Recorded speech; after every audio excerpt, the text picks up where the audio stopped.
किसी भी इंसान के पास सबसे बड़ी ताकत क्या होती है?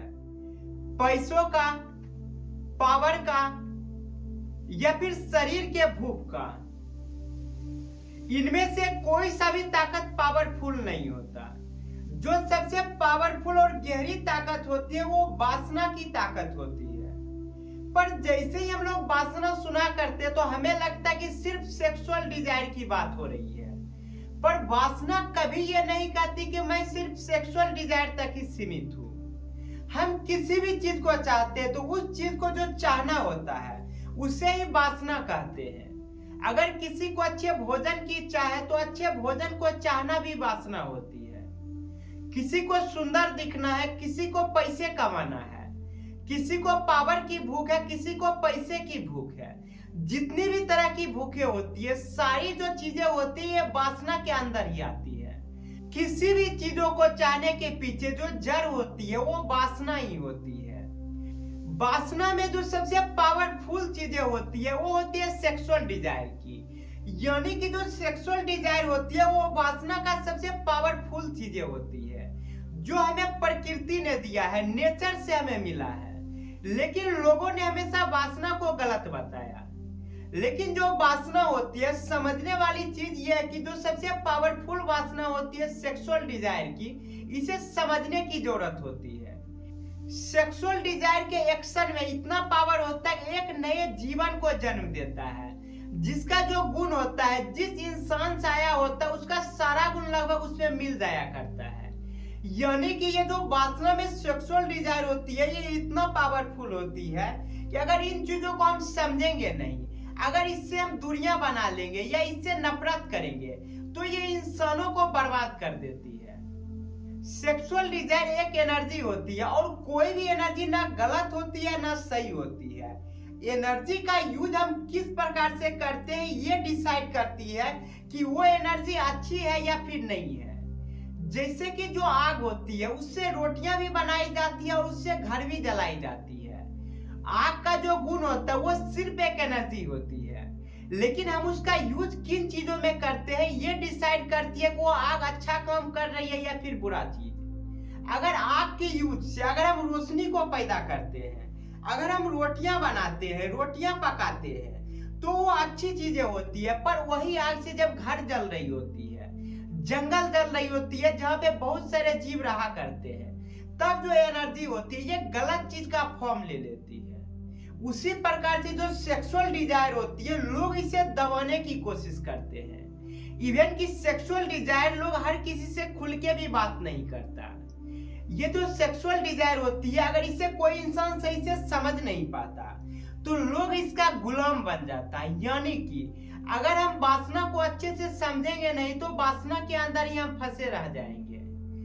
ये जो वासना की बात होती है बहुत सारे ग्रंथों में कहा गया है कि वासना को समझने की जरूरत है, इससे भागने की जरूरत नहीं है। यहाँ तक कि भागवत गीता में भी कहा गया है कि अगर तुम्हें वासना से ऊपर जाना है तो तुम्हें वासना से भागना नहीं है, वासना को समझना है। तो आज के इस वीडियो में हम लोग समझेंगे कि वासना क्या होती है और जो सबसे पावरफुल वासना होती है सेक्सुअल डिजायर का, ये किस प्रकार से काम करती है, क्या ये अच्छी चीजें होती है या फिर बुरी चीजें होती है। और सबसे हम लास्ट में समझेंगे कि जो वासना होती है, जो सबसे पावरफुल वासना की हम बात किए वो है सेक्सुअल डिजायर की। इससे भी ऊपर की एक वासना होती है जिसे हम लिबरेशन की वासना कहते हैं, यानी फ्रीडम की, मोक्ष की। जब तक इंसान इन चीजों को समझेगा नहीं तब तक वो कभी भी ना तो लिबरेशन को पा सकता है और न ही फ्रीडम को पा सकता है। ये जो वासना होती है ये इंसानों को बांध के रखती है। जब तक हम इसे समझेंगे नहीं और जब तक इसे हम समझ नहीं पाते तब तक हम वासना से ऊपर उठ नहीं सकते। वासना के अंदर जो सबसे पावरफुल एनर्जी होती है सेक्सुअल एनर्जी का, जब तक इसे हम सिर्फ शरीर तक सीमित रखते हैं तब तक ये भोग बन जाता है। लेकिन जब इसे आत्मा तक हम ले जाते हैं, यानी कि जब शरीर के ऊपर ले जाते हैं तो यही भोग जो है वो योग बन जाता है। यानी कि सेक्सुअल एनर्जी को अगर हम समझ गए तो वो योग बन जाता है। पर अगर इसे समझे बिना, इससे अगर भागते रहे या इसी में हम चिपके रहे तो वो भोग बन जाता है।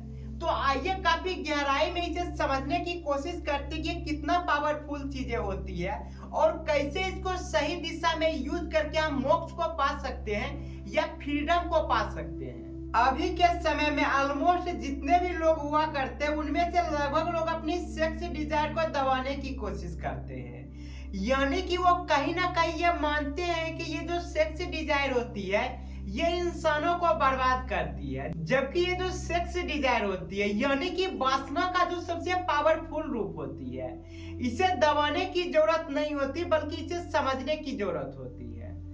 जितने भी लोग होते हैं जो सेक्सुअल डिजायर को दबाने की कोशिश करते हैं, ये दबने के बाद जो ये एनर्जी होती है ये शरीर से दूसरे फॉर्म में बाहर आया करती है। ये फ्रस्ट्रेशन के फॉर्म में आया करती है, गुस्से के फॉर्म में आया करती है और संतोष के फॉर्म में आया करती है। यानी कि जब भी हम किसी एनर्जी को दबाने की कोशिश करते हैं तो कोई सा भी एनर्जी होती है वो दबती नहीं है बल्कि वो रूपांतरित हो जाती है।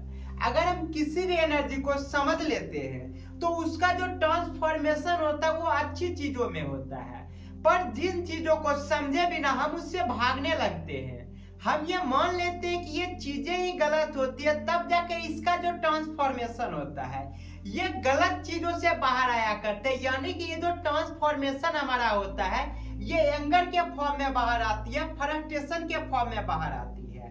यानी कि हमें चीजों से असंतोष होने लगती है। जैसे कि मान लीजिए कि किसी भी इंसान को भूख लगी है खाने की, तो अगर वो भूख से भागने लगेगा यानी कि वो खाना से दूरियां बनाने लगेगा और खाना से नफरत करने लगेगा, वो ये समझने लगेगा कि ये जो खाना होती है बार बार हमें नीड पड़ती है खाने की, इसलिए ये चीज ही गलत होती है।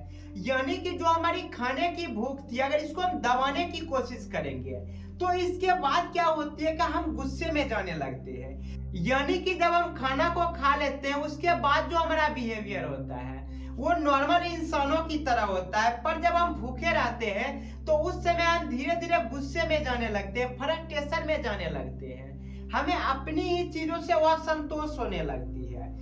यानी कि हम ये समझते हैं कि जैसे खाने की जो इच्छा होती है और जो खाने की जरूरत होती है ये भी एक वासना का ही रूप होती है, और जब हम इसको समझ लेते हैं और हम अपनी जरूरत को पूरा कर देते हैं, यानी कि जब हमें भूख लगती है और हम खाना खा लेते हैं तो उसके बाद न तो हमारा ध्यान खाना पे रहता है और न ही हम खाने में उलझे रहते हैं। पर जब तक हम खाने से नफरत करेंगे या खाने से दूरियां बना लेंगे तब तक हमारा ध्यान सिर्फ खाने पे लगा रहेगा और हम कभी भी खाने के अलावा किसी भी चीज को सोच नहीं सकते।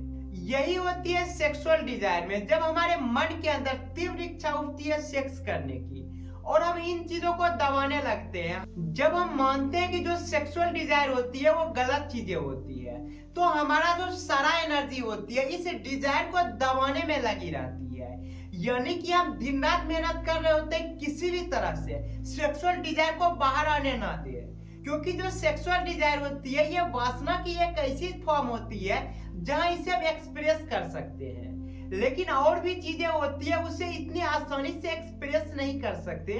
जैसे कि अगर मुझे पैसे की भूख है तो इसे हम चेहरे से एक्सप्रेस नहीं कर सकते, किसी भी एक्टिविटी को करके उतना क्लियरली एक्सप्रेस नहीं कर पाते जिसके वजह से लोगों को लगता नहीं कि मैं गलत चीजें कर रहा हूँ। लेकिन जैसे सेक्स की इच्छा होती है या फिर डिजायर ऑफ सेक्स होती है तो इस समय जो इच्छा होती है ये काफी ज्यादा पावरफुल इच्छा होती है जिसके वजह से लोग इससे डरा करते हैं।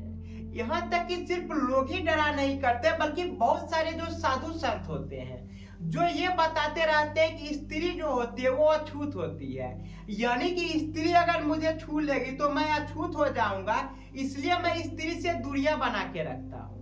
और यहाँ पे वो एक्चुअली में स्त्री से नहीं डर के बल्कि आज तक जो उसके अंदर सेक्स की डिजायर थी इतने दिनों से जो दबा के उसे रखा था वो इन चीजों से डरता है कि कहीं मैं स्त्री से मोहित ना हो जाऊं। यानी कि आज तक जिस एनर्जी को हम दबाते आए हैं कहीं वो एनर्जी मेरे अंदर से बाहर ना आने लगे, इसलिए वो क्या करते हैं कि जैसे पायल की आवाज आती है या किसी भी स्त्री को वो अपने पास आते देखते उसके हाथ में जो माला होती है मोती की वो काफी स्पीड से फेरने लगता है और काफी स्पीड से भगवान का नाम जपने लगता है। वो कुछ इस प्रकार से करता है, राम राम राम राम राम राम ओम नमः शिवाय ओम नमः शिवाय काफी जोर से बोलने लगता है वो चिल्ला के बोलने लगता है। वो इसलिए नहीं चिल्लाता कि स्त्री सुन ले, वो इसलिए चिल्लाता है कि उसे लगता है कि मैं इसे अगर जोर से ध्यान करूंगा तो हमारा जो सारा ध्यान है वो भगवान पे लगा रहेगा। यहाँ पे होता ही है कि उसका ध्यान किसी और चीज में होता है, पर वो खुद को समझा रहा होता है कि इतने दिनों से जिन चीजों को मैं दबा के रखा हूं कहीं वो मुझसे बाहर ना आ जाए। वरना जिस स्त्री को वो अछूत कहता है वो भी किसी स्त्री से ही पैदा हुआ है, और वो जो पैदा हुआ है, पैदा करने का जो प्रोसेस होता है वो वासना का होता है। यानी कि वासना के प्रोसेस से जिस इंसान का जन्म होता है वो इंसान किसी स्त्री के द्वारा पैदा होता है, और बाद में कहता है स्त्री अछूत होती है। स्त्री प्रकृति का वो पावरफुल चीजें है जो जीवन को ड्राइव करती है, जो जीवन को आगे बढ़ाने का काम करती है। तो वो स्त्री अछूत कैसे हो सकती है? जहां पे ये देखा जाता है कि जब भी कोई लड़की पीरियड्स में होती है तो उसे धार्मिक जगहों पे जाना अलाउ नहीं किया जाता, उसे पूजा करने नहीं दिया जाता, उसे ये बताया जाता कि अब तुम अछूत हो गई हो। यानी कि जब तक तुम्हारे पीरियड चल रहे हैं तब तक तुम्हें इन चीजों से दूरियां बना के रखना है, क्योंकि तुम शुद्ध नहीं हो।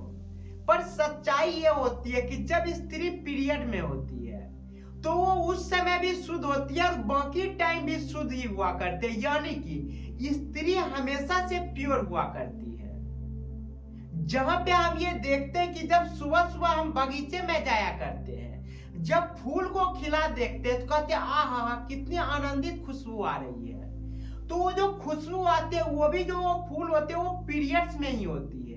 तो हम क्या करते हैं, कुछ पीरियड्स वाले फूल को तोड़ के घर में सजाते हैं, मंदिर को सजाया करते हैं। उस समय वो फूल अछूत नहीं लगती। लेकिन जब वही प्रोसेस स्त्री में चल रही होती है तो हम कहते हैं कि स्त्री अछूत हो गई है। जब हम सुबह सुबह देखते हैं बगीचे में कि कोयल चहक रही है तो कहते हैं कितनी सुंदर आवाज होती है। पर ये जो कोयल चहक रही होती है ये सुंदर आवाज नहीं होती, बल्कि वासना की पुकार होती है, जहां पे वो अपने पार्टनर को ढूंढ रही होती है जिसके लिए वो आवाज निकालती है। जब हम मोर को देखा करते हैं और स्पेशली जब देखते हैं कि मोर डांस कर रहा होता है, जिसे देख के हम कहते हैं कि कितनी आनंद भरा ये चीजें है, पर वो कोई आनंद भरा चीजें नहीं होता, बल्कि फीमेल मोर को अट्रैक्ट करने की चीज होती है। जहां पे उसकी जो सेक्स करने की इच्छा होती है उसके लिए वो फीमेल मोर को अट्रैक्ट करती है। पर जब इंसान इन चीजों को देखता है तो कहता है ये कितनी अच्छी चीजें हैं। पर वही प्रोसेस जब इंसानों के साथ होता है तब लगता है कि नहीं ये चीजें गलत है। कोई भी चीजें गलत नहीं होती, बस होता यह है कि हम उसको किस डायरेक्शन में ले जाते हैं। जब तक हम सेक्सुअल डिजायर को सप्रेस करने की सोचते हैं तब तक यह हमारे अंदर से एंगर के फॉर्म में बाहर आया करती है और संतोष के फॉर्म में बाहर आया करती है। जितने भी लोग होते हैं जो जिंदगी भर सेक्सुअल डिजायर को सप्रेस करके रखते हैं, अगर उनसे मरते टाइम भी यह पूछा जाता है कि क्या तुम करना चाहोगे अगर तुम्हें एक दिन की मोहलत और मिल जाएगी, तो वो हमेशा से कहता है कि सेक्स करना चाहेंगे। वो इसलिए कहता है सेक्स करना चाहिए क्योंकि वो बरसों से इन चीजों को दबा के रखा है। यानी कि वो अपने सेक्स की इच्छा को कभी भी मन भर पूरा नहीं किया या इन चीजों को समझा नहीं, जिसके वजह से इसी चीज में गुलाम बन के रह गया। जहां पे हम ये देखते हैं कि जब हमें खाने की भूख होती है और हम अपने खाने के भूख को फुलफिल नहीं कर रहे होते हैं तो हमारा सारा ध्यान सिर्फ खाने पे लगा रहता है। सेम उसी प्रकार से होता है जो सेक्सुअल डिजायर होती है, जो सेक्स करने की तीव्र इच्छा होती है।